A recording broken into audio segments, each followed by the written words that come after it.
네, 반갑습니다. 오늘 금요 찬양 예배는 새생명 새생활 다섯 번째 시간으로 함께 말씀을 나누도록 하겠습니다. 새생명 새생활 다섯 번째 말씀은 베드로전서입니다. 베드로전서 말씀을 함께 찾아보면 좋을 것 같습니다. 베드로전서 5장 7절부터 11절의 말씀을 함께 보도록 하겠습니다. 제가 말씀을 딱 이제 다섯 번째 말씀을 준비하려고 이제 딱 제목을 보고 본문을 보는데 또 베드로 이야기가 또 나오더라고요. 제가 지난번에 새생명 새생활 두 번째 시간을 할 때 베드로 이야기를 했었는데 베드로 이야기를 한 번 더 같이 좀 나누면 좋을 것 같습니다. 우리 베드로전서 5장 7절부터 11절 말씀을 다 같이 한번 같이 읽어봤으면 좋겠습니다. 7절부터 11절입니다. 우리 다 같이 읽겠습니다. 너희 염려를 다 주께 맡기라. 이는 그가 너희를 돌보심이라. 근신하라 깨어라. 너희 대적 마귀가 우는 사자같이 두루다니며 삼킬 자를 찾나니 너희는 믿음을 굳건하게 하여 그를 대적하라. 이는 세상에 있는 너희 형제들도 동일한 고난을 당하는 줄 알미라. 모든 은혜의 하나님 곧 그리스도 안에서 너희를 부르사 자기의 영원한 영광에 들어가게 하시니가 잠깐 고난을 당한 너희를 친히 온전하게 하시며 굳건하게 하시며 강하게 하시며 털을 견고하게 하시리라. 권능이 세세에 무궁하도록 그에게 있을지어다. 아멘. 베드로라는 인물이 저희가 처음에 말씀을 나눴을 때 예수님을 세 번이나 부인하고 도망갔던 두려움이 아주 많았던 인물로 우리가 함께 말씀을 나눴습니다. 근데 그 베드로가 하나님 앞에 서고 그 베드로가 이제 다른 여러 교회 시험 들고 힘들어하고 있는 교회들을 향해서 문안하는 이 편지의 내용을 이 베드로 전서가 담고 있습니다. 오늘 새생명 새생활 다섯 번째 제목이 당신은 고통을 어떻게 해결하는가라는 제목입니다. 저는 이 제목을 처음에 딱 보고 나서 고통이라는 단어가 눈에 확 들어왔습니다. 그러면서 저마다 가지고 있는 고통들도 계속해서 떠오르고 있습니다. 아마 여러분들도 나는 무슨 고통이 있지? 나는 어떤 고난을 당하고 있지? 라는 생각이 드실 것 같습니다. 우리에게는 저마다 고난과 고통이 다 가지고 그 고통을 가지고 살아가는 우리의 인생입니다. 저는 이런 고통이 있어요. 저는 이런 고통이 참 많아요 하기에는 아무래도 세상을 더 오래 사신 우리 어른들에 비하면 제가 겪고 제가 가지고 있는 고통의 크기와 고통의 다양함은 아무것도 아닐 겁니다. 저는 여기 계신 분들 앞에서 세상을 오래 살았다라고 할 수 없을 정도로 그렇게 얼마 살지 않았습니다. 그렇다고 10대는 아니고요. 그렇다고 30대도 아닙니다. 그 사이에 있습니다. 그만큼 삶의 길이에 있어서 가지고 있는 고통이 저는 상대적으로 적습니다. 그런데 제가 올해 들어서 이제 부모님과 함께 살고 있는데 부모님과 떨어져 살았을 때도 부모님과 함께 살았을 때도 계속 대화를 하고 이야기를 나누다 보면 저마다 가지고 있는 본인들의 기준에서 가지고 있는 고통이라는 것이 끊이지 않고 계속 이어지고 있다는 사실을 저는 계속해서 느꼈습니다. 그 고통의 종류는 다 표현할 수 없겠죠. 육신의 고통도 있을 거고 마음의 고통도 있을 거고 인간관계의 고통도 있을 거고 더군다나 우리는 영적인 존재로서 살아가는 우리가 영적인 고통까지 여러 가지가 있을 것 같습니다. 아마도 여기에 포함되지 않은 고통들도 더 많이 있겠죠. 결국 고통이라는 것이 염려라는 것이 그리고 걱정, 고난이라는 것이 우리의 삶에는 끝없이 반복되고 쳇바퀴 돌듯이 이 고통이 사라지고 나면 이 고난이 사라지고 나면 꼬리에 꼬리를 무는 것처럼 계속해서 우리의 삶과 거의 동반자처럼 계속 같이 가지고 가는 그게 바로 고통, 고난이지 않나 그렇게 생각이 됩니다. 아마도 이전 세대를 살았던 수많은 우리의 선배들도 그리고 지금 이 시대를 살아가는 우리의 자신도 그리고 앞으로의 나를 살아갈 우리의 미래에도 이 고통은 계속될 것 같습니다. 계속 고통이 계속될 것 같다라는 이 말씀이 참 저도 부인하고 싶고 저도 참 싫은 이 내용이었습니다. 각자의 환경과 각자 나름의 고통을 안고 살아가는 우리의 삶에 그러면 우리가 고통이라는 단어와 이 고통, 고난이란 염려라는 이 단어에 계속 묶여가지고 계속 빠져가지고 우리의 삶을 계속 살아가야 할까요? 그렇지 않다라고 오늘 성경 말씀은 우리에게 이야기를 해주고 있습니다. 결론부터 먼저 말씀을 드리자면 성경은 우리에게 고난이 잠깐이라고 이야기를 하고 있습니다.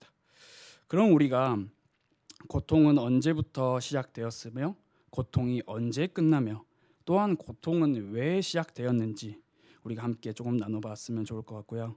그리고 고통에 대해서 우리는 어떤 마음과 어떤 가치관과 어떤 신앙관을 가지고 살아가야 할지에 대해서 함께 말씀을 나누길 원합니다.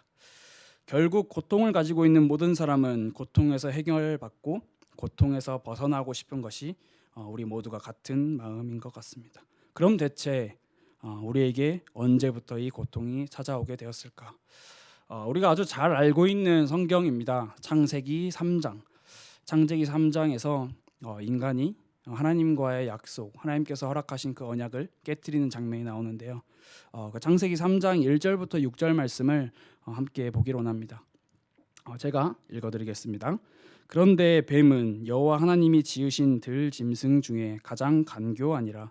뱀이 여자에게 물어 이르되 하나님이 참으로 너희에게 동산 모든 나무의 열매를 먹지 말라 하시더냐. 여자가 뱀에게 말하되 동산 나무의 열매를 우리가 먹을 수 있으나 동산 중앙에 있는 나무의 열매는 하나님의 말씀에 너희는 먹지도 말고 만지지도 말라 너희가 죽을까 하노라 하셨느니라. 뱀이 여자에게 이르되 너희가 결코 죽지 아니하리라. 너희가 그것을 먹는 날에는 너희 눈이 밝아져 하나님과 같이 되어 선악을 알 줄 하나님이 아심이니라. 여자가 그 나무를 본즉 먹음직도 하고 보암직도 하고 지혜롭게 할 만큼 탐스럽기도 한 나무인지라. 여자가 그 열매를 따먹고 자기와 함께 있는 남편에게도 주매 그도 먹은지라. 하나님과 함께 살도록 창조된 인간이 고통이라는 것도 사실 모르고 살았던 인간입니다. 아담과 하와는 하나님의 선택과 하나님께서 택하신 하나님의 창조하신 그 창조물이 고통과 고난이라는 게 없는 세상에서 살아가고 있는 그 인간이 죄를 지었습니다. 그 죄가 지금 도덕적인 기준과 지금 법적인 기준으로 말하는 죄가 아닌 하나님을 떠나는 영적인 죄였습니다. 이때부터 인간에게 고통이 찾아오게 되었습니다. 우리가 흔히 이렇게 말을 하곤 합니다. 모든 일에는 시작이 있으면 끝이 있다. 그렇기 때문에 끝을 보고 우리가 열심히 잘 살아보자. 하지만 정말 무서운 사실이 있다면 성경에서 말하는 이 죄의 끝은 없습니다. 끝이 없는 영원한 죄입니다. 창세기 3장에서 시작된 고통은 끝이 없다라는 사실을 우리는 알고 있습니다. 그게 하나님을 만나지 못하고 하나님을 떠나 살아가는 인간에게 그 인간의 결과와 결론은 지옥이라는 사실입니다. 그 지옥은 우리가 이 현 세상을 살아가는 그 고통보다 몇 배라고 표현할 수 없을 만큼 더 고통된, 더 고난된 그 삶을 살아가게 된다라는 것입니다. 하나님을 떠난 인간이 하나님을 만나지 못하고 죽음을 맞이하게 되면 지옥으로 가 영영이 그 불타는 그 불구덩이에서 살아가야 되는 고통을 안게 됩니다. 인간의 고통이 왜 시작되었을까요? 우리가 방금 전에 함께 나눈 이 성경 말씀처럼 하나님을 떠난 죄로 인해서 시작되었습니다. 하나님의 자녀였던 인간이 하나님을 떠난 인간의 신분은 성경에서는 마귀의 자녀라고 이야기를 하고 있습니다. 너희 아비가 마귀다라고 이야기를 하고 있습니다. 마귀의 자녀인 인간은 뜻하지 않지만 혹은 뜻해서 마귀를 주인 삼고 마귀의 종노릇을 하면서 살아가게 됩니다. 여러 가지 방법을 사용하죠. 선행하기도 하고 종교하기도 하고 나누고 베풀고 저 높은 자리에 올라가면 이 고통이 사라질까 열심히 앞만 보고 달려가기도 하지만 참 무서운 것은 하나님을 떠난 인간에게 찾아오는 그 죄라는 고통은 아무리 빠져나오려고 해도 빠져나올 수 없고 고통 가운데 계속해서 눌려서 살아가게 된다는 것입니다. 근데 이 고통만 성경이 이야기하고 있다면 우리의 삶은 참 힘들고 비극이고 슬픈 우리의 결말이 아닐까 생각이 되었습니다. 하지만 하나님께서는 참 감사하게도 참 단순한 표현으로 우리를 사랑하시사 자기의 아들 독생자 예수 그리스도를 우리에게 보내주셨습니다. 여기에는 인간의 어떤 공적과 인간의 어떤 도덕적 의무와 어떠한 모범 규칙도 포함되어 있지 않습니다. 저는 사실 이 공적, 도덕적 의무, 모범 규칙으로 구원을 받을 수 있다라고 하면 저는 아마 다시 태어나도 못 받을 것 같습니다. 저는 이제 여러분들이 보시는 제 모습은 어떨지 모르겠지만 제가 아는 제 모습으로는 저보다 훨씬 뛰어난 분들이 많기 때문에 어려울 것 같습니다. 우리가 말씀 사경회 때 말씀을 함께 들었던 것처럼 공적과 도덕적 의무와 모범 규칙의 대명사들이 바로 바리새인들이었습니다. 하지만 바리새인들은 자신들의 공적과 의를 의지하였을 뿐 예수님을 보지 못했습니다. 구원자로 오신 그 예수님이 자신들의 눈앞에 있는데 그 눈앞에 있는 예수님을 보지 못하고 여전히 자기의 마음으로 예수님을 모시지 않고 자기의 도덕적 규칙, 공적을 쌓으려고 살았던 것입니다. 죄와 고통이 해결되었다라는 것은 주체가 인간이 아닙니다. 죄와 고통이 해결되었다라는 것은 주체가 하나님입니다. 그 하나님만이 죄와 고통을 해결하실 수 있는 그 능력을 가지고 계십니다. 그래서 하나님께서는 원래 우리의 신분 마귀의 자녀 요한일서 3장 8절에는 이렇게 기록을 하고 있습니다. 죄를 짓는 자는 마귀에게 속하나니 마귀는 처음부터 범죄함이라. 하나님의 아들이 나타나신 것은 마귀의 일을 멸하려 하심이라. 하나님께서는 원래 마귀의 자녀였던 우리에게 하나님의 사랑을 허락하시사 마귀의 일을 멸하셨습니다. 그리고 우리에게 내어주신 길, 유일한 한 길이 있다면 그 길을 요한복음 14장 6절에서는 이렇게 설명을 하고 있습니다. 예수께서 이르시되 내가 곧 길이요 진리요 생명이니 나로 말미암지 않고는 아버지께로 올 자가 없느니라. 인간이 참 많은 노력을 하곤 합니다. 열심히 선행을 쌓고 율법을 지키며 살아가고 혹은 열심히 도덕적인 의무를 지키며 살아가지만 그게 하나님을 만날 수 있는 길이 되지 않는다라는 것을 성경은 분명히 이야기하고 있습니다. 오직 예수 그리스도만, 그 예수 그리스도만을 통해서만 하나님을 만날 수 있고 구원을 받을 수 있다라고 성경은 이야기를 하고 있습니다. 근데 하나님께서는 그리스도를 우리에게 보내주시사 어떻게 우리에게 구원을 허락하셨냐, 그 이야기를 베드로전서 3장 18절에서 기록을 하고 있습니다. 우리 베드로전서 3장 18절은 우리 함께 한번 읽어보도록 하겠습니다. 그리스도께서도 단번에 죄를 위하여 죽으사 의인으로서 불의한 자를 대신하셨으니 이는 우리를 하나님 앞으로 인도하려 하심이라. 육체로는 죽임을 당하시고 영으로는 살리심을 받으셨으니. 사실 죽어야 할 대상은 예수님이 아니었습니다. 죽어야 하고 영원히 죽어야 할 대상은 예수님이 아닌 우리였습니다. 우리가 죄인이기 때문에. 하지만 불의하고 죽어야 할 우리를 대신해서 예수님께서 십자가의 죽으심으로 단번에 해결하셨습니다. 저는 이 성경 말씀을 읽는데 굉장히 마음을 치고 마음을 울리는 성경 말씀이 단번에라는 이 단어였습니다. 두 번도 아니고 세 번도 아니고 단번에, 그냥 그 순간에 우리의 모든 죄와 우리의 모든 저주에 계속되어 가는 그 고통과 고난을 하나님께서 자기 아들 예수 그리스도를 통해서 해결하셨다라는 그 사실이 마음에 탁 부딪히는 그 내용이었습니다. 우리를 하나님 앞으로 인도하시려고 십자가에 달려 돌아가셨습니다. 그 사실이 믿어지고 우리의 신앙이 하나님과의 인격적인 만남이 되기를 원합니다. 그렇다면 예수님께서 우리의 문제를 모두 다 해결하셨는데, 그렇다면 우리가 앞으로 살아갈 날이 얼마가 남았을지는 모르겠지만 앞으로 우리의 삶의 모든 고통이 끝, 앞으로는 고통이 없는 삶을 살아갈 것이다 라고 제가 사실 저는 아무 이런 힘도 없지만 여러분들에게 그렇게 조금이나마 위로의 말씀을 드리고 싶습니다. 하지만 참 죄송하게도 우리의 삶의 고통과 고난과 걱정이 끝나지 않는다라는 사실입니다. 계속해서 크고 작은 고통과 고난들이 우리를 찾아옵니다. 그 기준은 사람마다 저마다 조금씩 차이가 있겠죠. 하나님께서는 하나님의 백성인 인간에게 하나님의 백성인 우리에게 고난과 고통을 허락하시사 원하시는 것은 하나님을 바라보도록 하나님을 의지하도록 계속해서 성령님을 통해서 일하고 계신다라는 사실입니다. 저희가 함께 이 말씀 사경회 때도 말씀을 나눴듯이 이스라엘 백성들이 430년이라는 셀 수도 없는 그 기간 동안 고통받고 노예에서 포로되어 살아가고 있는 그 이스라엘 백성들을 하나님께서 구원해 주셨는데 다른 것을 바라시는 것이 아니라 내가 너희에게 가라고 명령한 그 땅으로 가라. 즉 내가 너희를 인도하겠다. 너희 힘으로 알아서 가는 게 아니라 내가 너희를 인도하겠다라고 이야기를 하셨던 겁니다. 근데 이제 그 가운데서 이스라엘 백성들은 물이 없어요. 배고파요. 고기 주세요 하면서 여러 가지의 불평불만. 그래서 하나님께서는 계속해서 이스라엘 백성들에게 고난도 허락하시고 고통도 허락하시고 결국엔 그 고난과 고통의 궁극적인 목적은 나를 바라봐라. 나 하나님을 바라봐라 라고 이야기를 하고 계시는 겁니다.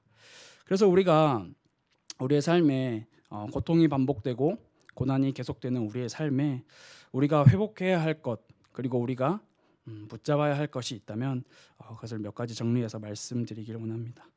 여기서 우리는 우리의 신앙의 자세를 정립하기를 원합니다. 오늘 우리가 함께 읽었던 베드로전서 5장 8절 말씀에 근신하라 깨어라 라고 이야기를 하고 있습니다. 깨어 있다라고 하는 이 이야기는 우리에게 항상 깨어 있어야 함을 우리에게 말씀을 하고 있는 것인데요. 이 깨어 있다라는 상태는 우리가 쉽게 생각하면 잠에서 깨어 있는 상태를 항상 이렇게 쉽게 생각할 수 있습니다. 근데 성경이 말하는 깨어 있음은 잠에서 깨어 있는 것뿐만 아니라 영적인 경각심을 가져야 함을 우리에게 이야기를 하고 있습니다. 대체 왜 영적인 경각심을 가지라고 우리에게 이야기를 할까요? 뒤에 나오는 하반절 말씀에 마귀가 우는 사자처럼 우리를 항상 삼키려고 우리를 두루 살피고 있다라고 이야기를 하고 있습니다. 마귀는 하나님의 백성인 하나님의 자녀인 우리를 절대 이길 수 없습니다. 우리의 힘으로 이길 수 있는 것이 아니라 우리와 함께 하시는 그 하나님 예수님의 힘으로 우리는 이겨나가는 삶입니다. 하지만 마귀는 온갖 방법을 가지고 우리를 유혹합니다. 하나님을 주인 삼지 못하고 하나님을 우리의 구세주로 하나님을 우리의 왕으로 삼지 못하고 다른 것을 자꾸만 바라보고 하나님을 외면하고 하나님께 등을 돌리도록 우리를 자꾸 유혹합니다. 심지어 마귀는 유혹을 너무나 잘합니다.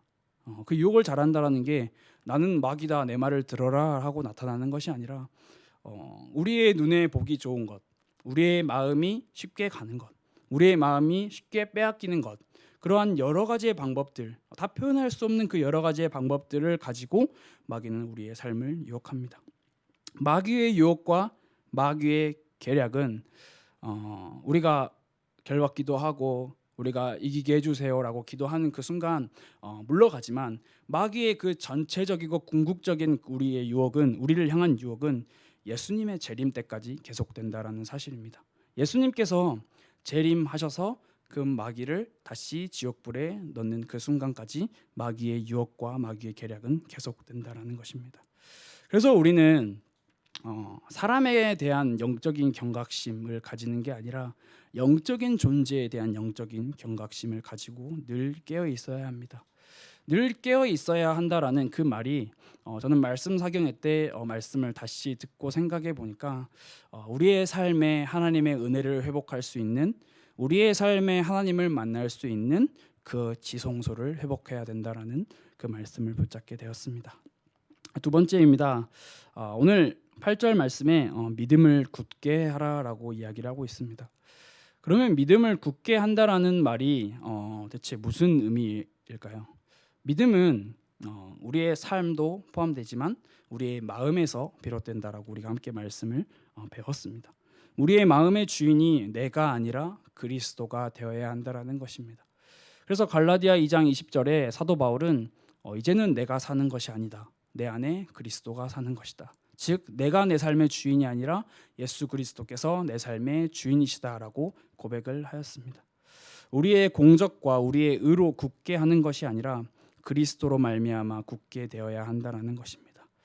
우리 교회의 머리는 예수님이시고 우리 교회의 반석은 예수님이시고 우리의 삶의 반석과 주춧돌도 예수님이시라는 그 사실을 가지고 우리가 그 그리스도가 우리의 터가 되고 그 그리스도가 우리의 반석이 되고 그 그리스도가 우리의 주춧돌이 되어야 그때 우리의 삶의 믿음의 본질이 회복되는 것입니다. 우리의 힘으로는 굳게 설 수 없음을 고백하고 그리스도로 힘입어 굳게 서야 하는 것입니다. 마지막입니다. 오늘 10절 말씀에 이렇게 기록을 하고 있습니다.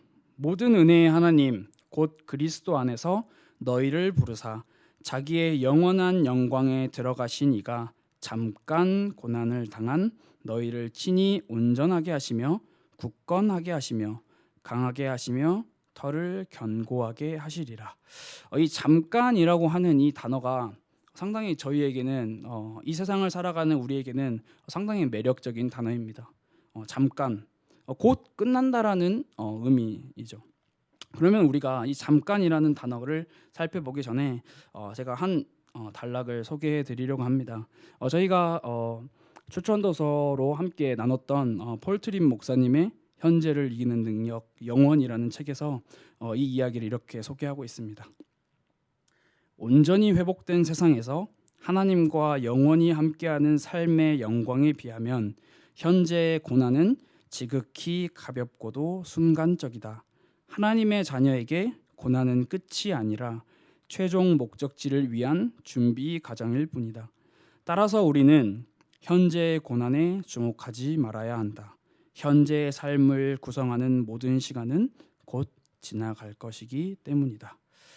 폴 트림 목사님의 이 말씀처럼 우리의 삶에 필요한 것은 영원한 천국을 바라보고 영원한 하나님의 나라를 바라보는 그 삶과 그 시선이 우리에게 필요하다라는 사실입니다. 제가 지금 청소년부를 이제 맡아서 청소년부 아이들과 함께 매주 말씀을 나누고 있는데요. 글쎄요, 제 마음에 청소년부 아이들과 무슨 말씀을 나눠야 할까라고 생각을 하다가 좀 뜬금없지만 사사기 말씀을 딱 선택해가지고 사사기 말씀을 나누고 있는데요. 사사기 말씀에 보면은 주요 내용을 보면은 그때 왕이 없으므로 백성들이 자기의 소견에 옳은 대로 행하였더라라고 하는 내용입니다. 그 말은 무엇이냐면 내 눈에 보기 좋은 대로 내 마음에 가는 대로 내가 원하고 내가 바라는 대로 살아가는 그 삶을 사사기는 우리에게 이야기를 하고 있습니다. 근데 하나님께서는 오늘 우리에게 말씀을 주시면서 너가 원하는 삶이 아니라 너가 바라는 삶이 아니라 너가 보는 그 시선, 너 눈에 좋은 대로 바라보는 시선이 아니라 내가 원하는 내가 바라는 그 시선을 가지고 살아야 된다라고 말씀을 하고 계십니다. 베드로전서에서는 이게 이렇게 말하고 있다라는 사실이 저는 생각보다 엄청 많이 놀라웠습니다. 베드로는 예수님을 부인하고 도망간 대표적인 도망꾼 중에 한 명이었습니다. 근데 그 베드로가 이제 성도들에게 이제 문안을 하면서 이야기를 하는 내용입니다. 너네가 당하고 있는 고난은 잠깐이야. 괜찮아. 하나님을 바라보면서 우리가 이겨내보자. 이게 아무런 그런 문제가 없던 사람이 이렇게 이야기를 해도 내 눈앞에 있는 고통과 고난이 얼마나 어렵고 힘들게 다가올 텐데 예수님을 3번이나 부인하고 도망간 그 베드로가 이제 사람들에게 성도들에게 문안을 하고 있는 장면입니다. 이 이야기를 보면서 베드로가 하나님을 만났고 그 하나님 앞에서 회심을 하였고 그 하나님 앞에서 다시 하나님 앞에서 서는 그 신앙생활을 회복했기에 이렇게 무난하고 이야기할 수 있지 않나라는 생각을 하게 되었습니다. 잠깐의 고난은 장차 구원의 완성을 의미하는 영원한 영광, 즉 하나님의 나라와 천국과 대조를 이루고 있습니다. 우리가 살아가는 이 삶이 잠깐이라는 것입니다. 이 잠깐은 그리스도의 승천부터 다시 오실 재림의 기간이 포함되어 있습니다. 제가 일반 신학교에서 4년을 공부하고 지금 이제 연구원 1학년 이제 1학기 아직도 2년 반이나 남았는데요. 4년을 공부하면서 가장 흥미롭고 가장 어렵고 가장 복잡하고 뭐라고 설명해야 할 수 없는 내용이 바로 이 이미와 아직에 대한 내용이었습니다. 제가 이 이미와 아직에 대한 내용을 함께 나누려고 준비를 하다가 방금 제가 설명을 드렸던 것처럼 무슨 말인지 알겠는데도 모르겠고 뭐라고 말을 해야겠는데도 못하겠고 그래서 이거는 또 따로 기회가 있으면 함께 말씀을 나누면 좋을 것 같습니다. 모든 은혜의 하나님께서 그리스도 안에서 자기의 영원한 영광에 들어가게 하신다라고 이야기를 하고 있습니다. 사실 우리의 삶에 영원한 영광이라는 것이 어디 있겠습니까? 우리의 삶도 태어나고 죽음이 찾아오는 인생인데요. 근데 하나님께서는 영원한 영광, 하나님의 나라, 천국을 우리에게 보여주고 계시는 겁니다. 그 소망이 우리에게 있기를 원합니다. 그 소망을 가진 하나님의 나라, 천국의 소망을 가진 우리는 이 땅의 고난이 잠깐이 될 수 있습니다. 대체 왜 잠깐이 될 수 있을까요? 우리를 온전하게 하시고 굳건하게 하시며 강하게 하시며 우리의 털을 견고하게 하실 그리스도로 말미암아 우리가 겪는 고난과 우리가 당하는 고통이 잠깐이 될 수 있다는 것입니다. 우리의 삶이 한 치 앞도 모르고 살아가는 우리의 인생이고요. 우리의 삶이 언제 어떻게 끝이 날 줄 모르고 살아가는 우리의 인생입니다. 하지만 우리 안에 정말 하나님의 나라, 영원한 하나님의 나라, 천국을 바라보는 그 소망이 있다면 그리스도의 날, 예수님께서 다시 이곳에 재림하실 그 날을 바라보며 살아가는 우리의 삶에는 정말 기쁨과 그 구원의 감사만이 있지 않을까요? 우리가 이 시간 함께 이 그리스도의 날까지 우리를 인도하실 주님을 믿으며 우리가 함께 주님 앞에 기도하며 나아가길 원합니다. 이 시간 함께 기도하길 원합니다.